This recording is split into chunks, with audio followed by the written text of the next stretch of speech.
It is an end of 2024 lessons episode. I like to do these toward the end of the year, recapping some of the best lessons I've learned from the podcast and from my reading and from my newsletter and everything else. And I kind of bundle them all together.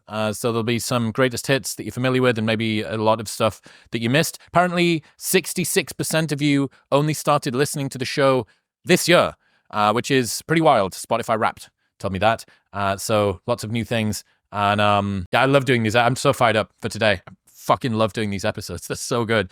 So yeah, let's get into it. First one is the insecure overachiever mindset. When faced with a challenge, your nature might be to worry and obsess and grip tightly, the sort of classic insecure overachiever mindset. And because worrying is so common in every pursuit that you attempt, your successes are seen as proof that worrying is a performance enhancer, and your failures are seen as proof that you should have worried all along. So you end up with unfalsifiable negativity, kind of a walking anxiety disorder harness for productivity, like Andrew Wilkinson says. Build this link between worry and performance. Belief that your performance would have been markedly worse if you hadn't worried so much, and that the worrying is precisely what motivated and enabled the outcomes that you wanted. Even when you reach black belt status and you've got confidence in your capacities, there's a lack of enthused energy. I think it seems like maybe the worries left you, but it's not been replaced with excitable enthusiasm, just higher expectations.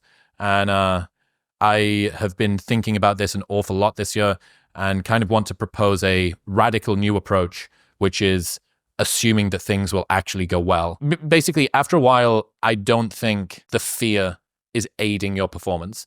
You're primarily running on habit and skill and experience, and maybe the fear was needed in the beginning to narrow your focus and create the obsession. But now you've reached escape velocity and you're drifting in space. So why are you holding the controls just as tightly as you were when you were on the launch pad instead of actually enjoying the view? And it's a realization that we all need to come to, that this is all going to be over pretty soon. And I need to remind myself to realize that this thing isn't going to last forever. This is one day you will do your final sports match or your final trip to give a presentation or a concluding project at work or whatever. And you can look back on a great run of miserable successes or actually try to embrace some enjoyment. Perhaps even try to prioritize it. One thing that a lot of high achievers do, especially people that care a lot about their pursuit, is they confuse relentless dour severity with seriousness and sophistication. I don't think it's more noble to treat your pursuits so sternly that the only positive element is the end result and absolutely none of the experience. TLDR, I think things will go well